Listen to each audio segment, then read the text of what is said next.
How's it going, guys? Welcome to the Week 9 preview show for the Beeros Drive Fantasy Football League. It's your fearless commissioner coming at you on Wednesday evening.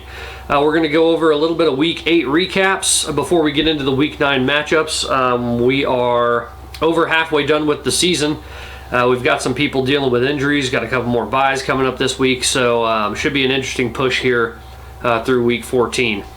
So let's recap Week 8 real quick. My internet's being a little funky, so you're going to have to deal with me jumping around a little bit. This week had some really low scores across the board. We only had 2 teams score over 100 points, and we had 3 teams only score in the 70s. So just kind of a rough week in general. Here at the bottom, we had a couple old college roommates going against each other. Derek beats Ross 90-75. Again, both of these teams, their highest scorers were not their quarterbacks. It's going to be kind of a common theme this week. Quarterbacks just kind of had a rough week in general. So Derek actually moves into first place in the league at 6-2. Ross drops to 2-6. Next matchup, we had Kyler 96.9, so getting close to that 100-point mark over Rob, who scored 89 points. Again, both of these players, or Kyler's team and Rob's team, both had 2 players score more than their quarterbacks. So tough day for Patrick Mahomes, but Kyler still got the win. Moving on up, Matt Brand here and AJ played against each other. Actually, Matt Brand had the highest score of the week, 138 points. And AJ had the lowest scoring points for the week at 70.25. So Matt Brand gets to tell AJ what to change his name and picture to.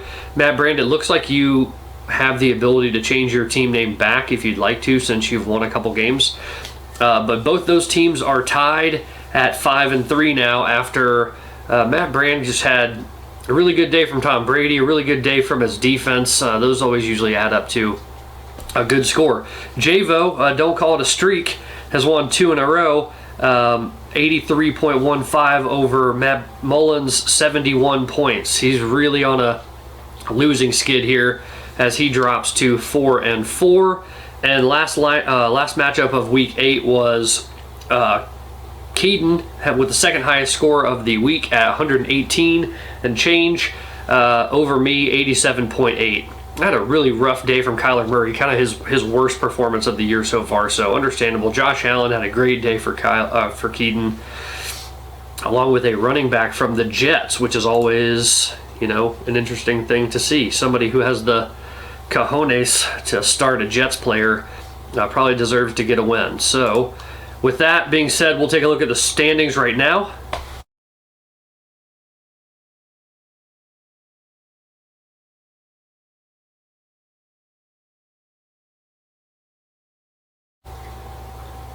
So those are the standings. As you'll see, like I said, Derek moves into first place by himself at 6-2. We've got 4 teams tied at 5-3.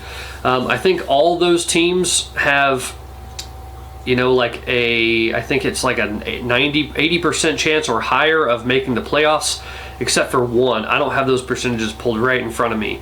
But ESPN also happens to think that Kyler at 4-4 has a higher percentage chance than somebody here at the 5-3 mark. I'm not sure who.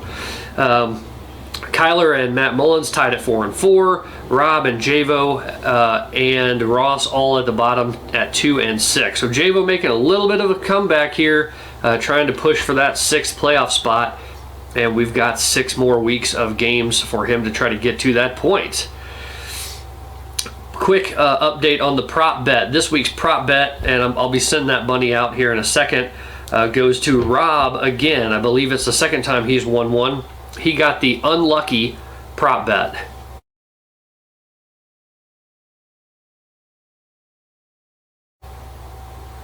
Unlucky meaning he had the highest score of anyone in the league who still lost their game this week. Not saying a whole lot, but he beat me out by 2 points in that regard.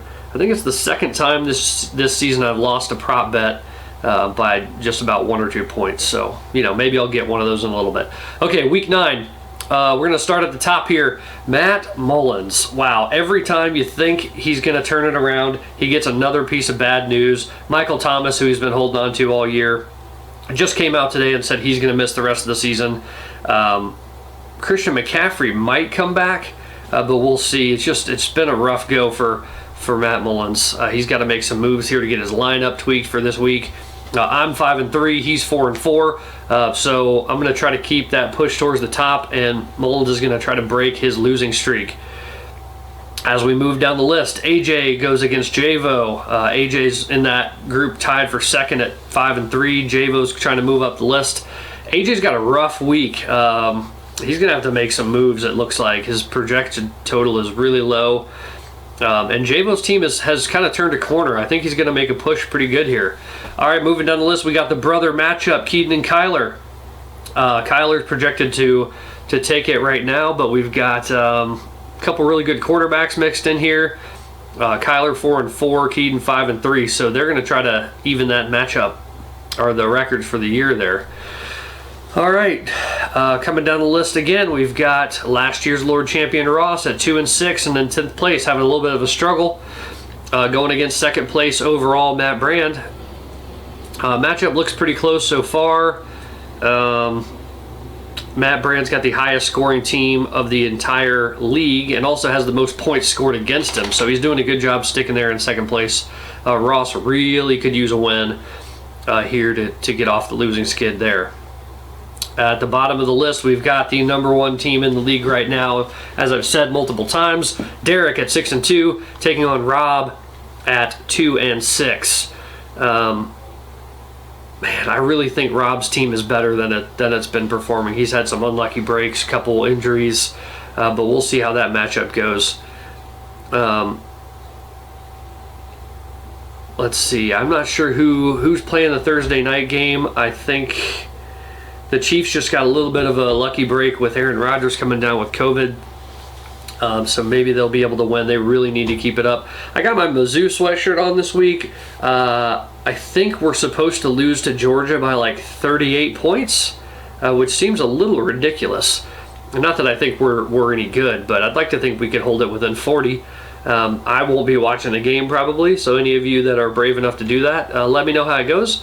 If anybody's got any questions, please let me know. Nobody really has, but we're just going to keep chugging along here as week 9. So hope you all have a good weekend. Starting to get cold down here, so I'm sure most of you guys up in Missouri and Kansas are getting a little chilly, so stay warm. I'm glad everybody had a good and safe Halloween, and I will talk to you next week. Have a good one.